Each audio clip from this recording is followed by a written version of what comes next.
If a person who stands up when the national anthem sung does not join the singing, அவரு இதை பாடுவதில் சேரலன்னா, எல்லாம் பாடுறாங்க, நான் பிரசாம நிக்கிறேன் அப்படி என்றால், இப்ப பெரியார் இருக்காரு, கடவுள் வாழ்த்து பாடுவோம் எழுந்து நிற்பாரு, ஆனால் கடவுள் வாழ்த்து பாட மாட்டாரு, குண்டக்குடி அடிக்கிறார் மடத்துக்கு போவாரு, அங்க பூஜை பண்ணுவாங்க, உட்காந்துக்க மாட்டாரு, சங்கராச்சாரியார் மாதிரி எழுந்து நிற்பாரு, ஆனால் பாட மாட்டாரு. ஏன்னா பாடி பஜனை பண்ண மாட்டாங்க. அதனால இதை தெளிவுபடுத்துவதற்குத்தான் இது இந்த சட்டம் இருக்கே, இந்த இருக்கிற பிரச்சனை எல்லாம் விட்டாங்க. இப்போ 1971 வந்த சட்டத்துக்கு இப்போ ஒரு திருத்தம் கொண்டு வந்திருக்காங்க. அந்த சட்ட திருத்தத்தில் கூட என்னன்னா, அதை ஒரே ஒரு கடைசியாக நான் சொல்லி முடிச்சுக்கிறேன், இதை பேட தேவையில்லை. அதுல என்னன்னா, இதுல நோக்க, சட்டத்தோட நோக்கம் இருக்கு பாருங்க, இதான் முக்கியம்.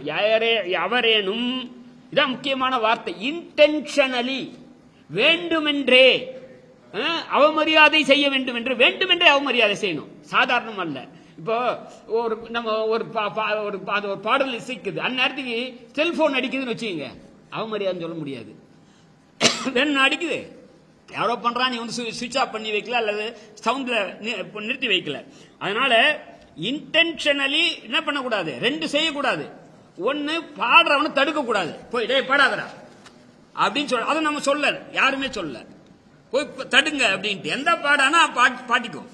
அதே மாதிரி டிஸ்டர்பன்ஸ் பண்ணக்கூடாது, அவன் பாடுறவன இடையூறு பண்ணக்கூடாது. அவன் பாடுறனா நீ சேர்ந்து வேற ஏதோ ஒரு சினிமா பாட்டு பாடுவே அல்லது வேற எதனா பாட்டுலாம் பாடக்கூடாது. டிஸ்டர்பன்ஸ், இடையூறு பண்ணக்கூடாது. இது மட்டும்தான் இந்த சட்டத்தில் இருக்கு. எது நேஷனல் ஆந்தத்துக்கு அதுதான், வந்தே மாதரத்துக்கு அதுதான்.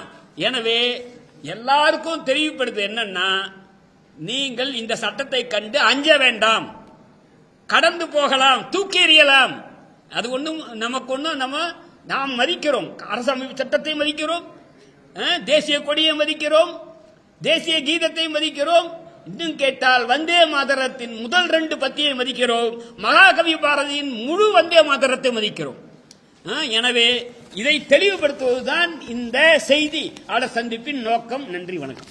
ஒன்னே ஒண்ணுதாங்க, அதாவது இந்த மற்ற 2 பத்தி தவிர 4 பத்தி எங்க ஒரு தகவல் மட்டும் சொல்லிடணும். அது அரசமைப்பு சட்டத்திற்கே விரோதமானதுன்றது. அது ஏன்னா நம்ம அரசமைப்பு சட்டம் மதச்சார்பின்மை அற்ற செக்யூலரிசத்தை அடிப்படையாக கொண்டது. அதனுடைய பிரியாம்பிலேயே, முகப்பிலேயே தெளிவாக சொல்லப்பட்டிருக்கு.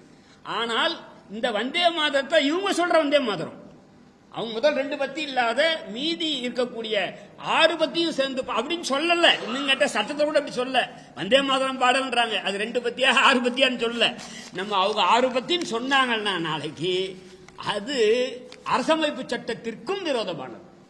ஏனென்றால் எந்த இப்ப நாளைக்கு ஒருத்தர் சொல்றான்னு வச்சுங்களேன், பைபிள்ல ஒண்ணு பாடு பேசுது, இல்ல குரான்ல ஒண்ணு பாடு, அப்படி எல்லாம் சொல்ல முடியாது. எனவே இந்து கடவுளை பற்றிய ஒரு பாட்டை தேசிய பாடலாக வைக்க முடியாது, இந்திய நாட்டை பற்றி வைக்கலாம், அதுக்குதான் தேசிய கீதம்.